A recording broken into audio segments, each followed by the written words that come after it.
میرے بھائیو، جہاں تک شعبان المعظم کے بابرکت مہینے کی عظمت کا تعلق ہے، خصوص بالخصوص اس میں رکھے گئے اور روزوں کی جو فضیلت ہے، تو اس پہ صحیح بخاری اور صحیح مسلم کی کئی احادیث گواہ ہیں، اس سے تو ہمیں کوئی انکار نہیں ہے، معاذ اللہ استغفر اللہ، ہم کیوں سچائی سے روگردانی کریں گے؟ لیکن اس کے برعکس جہاں تک 14 اور 15 شعبان المعظم کی درمیانی رات، جسے شب برات بھی کہتے ہیں، یہ برات عربی کا لفظ ہے، چھٹکارے کی رات، ان کا کلیم ہے کہ یہ جہنم سے چھٹکارے کی رات ہے۔ یہ لادہ بات ہے کہ جہنم سے چھٹکارے کی رات منا رہے ہوتے ہیں اور نیچے جہنم کی وہ چیز بھڑکا رہے ہوتے ہیں، پٹاخے اور انار اور پتہ نہیں کیا کچھ آگ والی چیزیں چھوڑ رہے ہوتے ہیں۔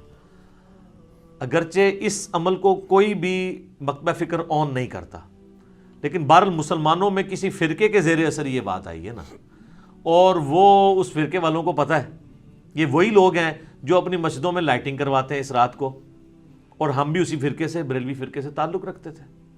ہم لوگ بھی بچپن میں یہ سارے پٹاخے چھوڑتے رہے، تو ہم نے ہندوؤں سے تو نہیں سیکھے تھے، ہم نے تو کبھی بھی ہندوؤں کے ساتھ وقت نہیں گزارا۔ اب آگے یہ تو دعوت اسلامی نے جب لوگوں کو ایجوکیٹ کیا کہ یار یہ غلط کر رہے ہو، یہ یعنی حرام ہے یہ کرنا، تو تب لوگ ایجوکیٹ ہوئے ہیں۔ اس وقت جو کچھ ہو رہا ہے، جس طرح ہندوؤں میں وہ دیوالی کے نام کے اوپر یا ہولی کے نام پہ جو تماشے ہو رہے ہوتے ہیں نا، وہ مسلمانوں میں شب برات کی رات کو ہو رہے ہیں، یہ ہوئے مسلم سکولرز کے ہی زیر اثر ہے، کیونکہ دین کے نام کے اوپر وہ رات منائی جا رہی ہوتی ہے نا۔ اب یہ اس سے انکاری ہو جائیں یا روگردانی کر لیں تو ان کا اپنا معاملہ ہے۔ تو اب اللہ کے فضل ہے کہ چونکہ ملک کی اکانومی ویسے ہی گر گئی ہے، اس لیے اتنا خرچہ کوئی کرتا نہیں ہے، تھوڑی لوگوں میں ایجوکیشن بھی آ گئی ہے۔ اب کچھ سالوں سے میں نے دیکھا یہ معاملہ آلموسٹ ایبسلیٹ ہو گیا، ختم ہو جا رہا ہے اللہ کے فضل سے۔ تو یہ جو شب برات کی جتنی بھی احادیث ہیں، ان میں سے کوئی بھی حدیث ہے بھی وہ گنتی کی ہیں، 5-6 احادیث ہیں، بلکہ وہ کہنا چاہیے کہ احادیث کیا ہیں، وہ یعنی سند کے ساتھ روایتیں بیان ہوئی ہیں نبی علیہ السلام کے ریفرنس سے، کوئی بھی اصول محدثین کے اوپر صحت کے درجے پہ نہیں ہے۔ لیکن اس ساری ڈسکشن کا سب سے خطرناک پہلو یہ ہے کہ شب برات کے بارے میں، یعنی 14 اور 15 کی درمیانی رات، جسے ہم 15ویں رات کہتے ہیں شعبان کی، جو کلیم کیا جا رہا ہے نا کہ اس رات میں تقدیر کے فیصلے ہوتے ہیں، رزق لکھ دیا جاتا ہے، کس نے مرنا ہے، کس نے پیدا ہونا ہے، یہ ساری باتیں لکھ دی جاتی ہیں، یہ سارے کے سارے کلیم، حتیٰ کہ یہاں تک کلیم کیا جاتا ہے جی قرآن 2 دفعہ نازل ہوا ہے، ایک دفعہ لوح محفوظ سے جو ہے وہ پہلے آسمان پہ، اور اس کے بعد پہلے آسمان سے نیچے، وہ کہتے ہیں وہ جو پہلے والا اوپر والا حصہ نازل ہوا ہے وہ بھی اس رات میں ہوا ہے۔ یہ سارے کے سارے کلیم قرآن کی روح سے بالکل غلط ہے۔ قرآن حکیم کو آپ پڑھیں گے تو یہ سارے کے سارے کلیمز آپ کو شب قدر کے بارے میں ملیں گے۔ قدر کا مطلب ہی ڈیسٹنی کی رات، جو رمضان المبارک کے آخری عشرے کی تاک راتوں میں آتی ہے، اور بخاری مسلم میں کئی احادیث اس کے اوپر گواہ ہیں، وہ میں اینڈ پہ انشاءاللہ بیان بھی کر دوں گا۔ تو قرآن کی روح سے تو یہ شب برات کے بارے میں جو کچھ کلیم کیا جا رہا ہے وہ بالکل غلط ہے، قرآن سے ہی ٹکراتا ہے۔ یہی تو ہم کہتے ہیں کہ صحیح احادیث قرآن کے خلاف نہیں ہوتی ہیں، ہمیشہ جعلی روایتیں، ضعیف روایتیں یہ قرآن کے خلاف جا رہی ہوتی ہیں، تو ہم مانتے بھی نہیں ان کو، الحمدللہ۔ میرے بھائیوں، جہاں تک اہل تشیع کا تعلق ہے، 15 شعبان کی رات آپ کو پتہ وہ بھی منا رہے ہوتے ہیں، دیگیں کھڑک رہی ہوتی ہیں، ایسے پورا سال ہی دیگیں کھڑکاتے رہتے ہیں۔ شیعہ کو جو شیطان نے دیگیں کھڑکانے کے اوپر لگا دیا ہے نا، جن کو یہ سارا خلافت اور ملوکیت کا سسٹم سمجھ تھا، سنی تو بیچارے رہی اس مسئلے نابلد رہے نا، تو ان کو شیطان نے اس سمجھ کے باوجود وہ دیگیں کھڑکانے کے اوپر لگا دیا، پورا سال کوئی نہ کوئی ایونٹ کرتے رہتے ہیں۔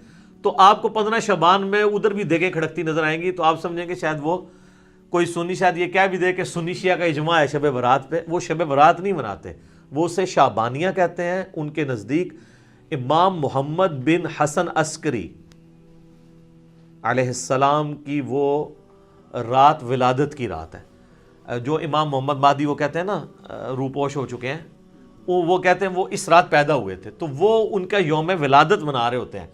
اس شب برات کو وہ بھی نہیں مانتے، وہ اس کو شعبانیہ کہہ کے منا رہے ہوتے ہیں۔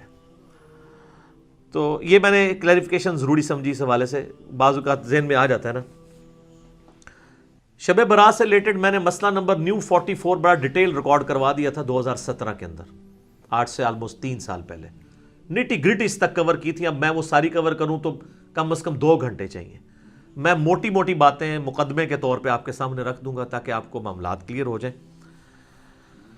سب سے پہلے تو شعبان المعظم کی فضیلت، اس کے اوپر ہم ڈسکشن کرتے ہیں خصوصاً روزوں کے اعتبار سے۔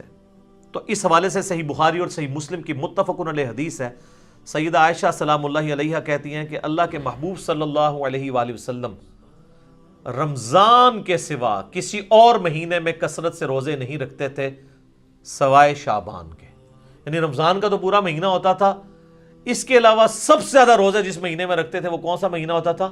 شعبان کا۔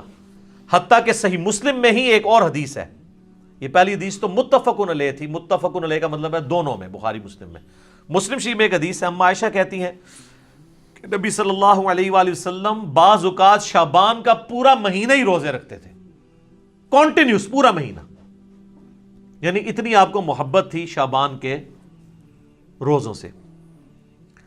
حتیٰ کہ بخاری اور مسلم میں ایک حدیث ہے، سیدہ عائشہ کہتی ہیں رمضان کے مہینے میں میرے جو روزے پیریڈز کی وجہ سے، حیض کی وجہ سے چھوٹ جاتے تھے نا، تو مجھے پورا سال موقع نہیں ملتا تھا کہ میں ان روزوں کی قضا دوں سوائے شعبان کے، کیونکہ شعبان میں نبی صلی اللہ علیہ وآلہ وسلم خود روزہ رکھتے تھے تو مجھے موقع مل جاتا تھا کہ میں اپنے روزوں کی قضا کر لیتی تھی۔ اب سیدہ عائشہ نے کوڈ ورڈز میں بات کی ہے، لیکن اسی حدیث میں بخاری مسلم میں وہ جو حدیث کا راوی ہے وہ کہتا ہے کہ اما عائشہ یہ کہنا چاہ رہی ہیں کہ نبی علیہ السلام کی مشغولیت کی وجہ سے میں روزوں کی قضا نہیں دے پاتی تھی، اور اس کو سپورٹو وہ بخاری مسلم کی حدیث ہے، نبی صلی اللہ علیہ وآلہ وسلم نے فرمایا کہ کوئی عورت اپنے خاوند کی اجازت کے بغیر نفلی روزہ نہ رکھے، یہ اس کے لیے حلال ہی نہیں ہے۔ مراد یہ کہ دن کے وقت بھی میاں بیوی ازدواجی تعلق قائم کر سکتے ہیں۔ تو جو اما عائشہ کہتی ہے نا کہ میں نہیں تھی رکھ سکتی، یعنی نبی علیہ السلام کی اجازت نہیں ہوتی تھی، تو یہ جو لوگوں میں مشہور ہے کہ جی دن کے وقت کوئی ازدواجی تعلق میاں بیوی قائم نہیں کر سکتے، تو اس کی بھی نفی بخاری مسلم کی احادیث کی روشنی میں ہو گئی، الحمدللہ۔ اب یہ روزے رکھنے کی وجہ کیا تھی؟ اس کو سپورٹو وہ حدیث ہے شعبان کے حوالے سے، سنن نسائی میں انٹرنیشنل نمبرنگ کے مطابق 2359 اور مشکات المصابی میں فٹ نوٹ پہ لکھی ہے 1305 نمبر جو حدیث ہے مشکات میں، اس کے فٹ نوٹ پہ شیخ زبیل زئی صاحب نے اس حدیث کی تصحیح کی ہے، اور اس حدیث کو شیخ البانی نے بھی صحیح کہا ہے۔ کون سی حدیث؟ جو سنن نسائی میں 2359 نمبر ہے، کہ اسامہ ابن زید کہتے ہیں کہ ہم نے نبی علیہ السلام سے پوچھا، اے اللہ کے محبوب صلی اللہ علیہ وآلہ وسلم، ہم نے آپ کو شعبان کے مہینے میں اتنے کثرت سے روزے رکھتے ہوئے دیکھا ہے کہ رمضان کے سوا کسی اور مہینے میں اتنے روزے نہیں رکھتے، تو اس کی وجہ کیا ہے؟ تو آپ صلی اللہ علیہ وآلہ وسلم نے فرمایا کہ یہ جو مہینہ ہے جو رجب اور رمضان کے درمیان آتا ہے، یہ آپ نے بات کیوں کی؟ رجب حرمت والا مہینہ اور رمضان ویسے ہی فضیلت والا مہینہ، تو حضور بتانا چاہ رہے ہیں کہ یہ دو فضیلت والے مہینوں کے سینٹر میں جو مہینہ آتا ہے نا، یہ بھی بہت فضیلت والا ہے۔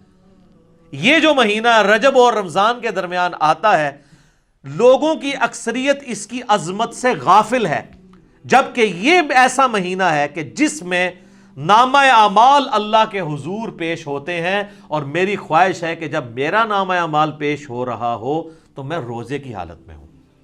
اچھا، اس سے یہ بات پتہ چل گئی کہ یہ بڑا اچھا موقع تھا کہ اللہ کے نبی کہہ سکتے تھے کہ 15 شعبان کی جو رات ہے نا، شب برات، اس رات میں نامہ اعمال پیش ہوتے ہیں، تو پھر ایک ہی روزہ رکھنا پڑتا۔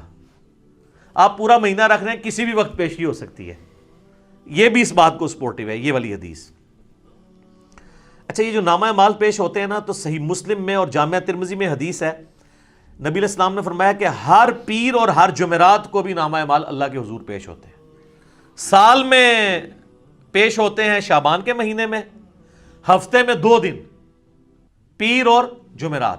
حتیٰ کہ مسلم شریف میں حدیث ہے نبی علیہ السلام تو پیر اور جمعرات کا روزہ بھی رکھتے تھے اسی وجہ سے۔ اور ایک اور وجہ تھی جو مسلم شریف میں ہی آتا ہے، جب پوچھا کہ آپ پیر کا روزہ کیوں رکھتے ہیں تو آپ نے فرمایا فیہ ولدت و فیہ انزل علیہ، اس دن میں پیدا ہوا اور اس دن مجھ پہ پہلی وحی نازل ہوئی، یعنی جشن ولادت مصطفیٰ صلی اللہ علیہ وآلہ وسلم اور جشن نزول قرآن، یہ دونوں نبی علیہ السلام مناتے تھے۔ صحیح مسلم میں یہ حدیث موجود ہے، پیر کا روزہ رکھ کے۔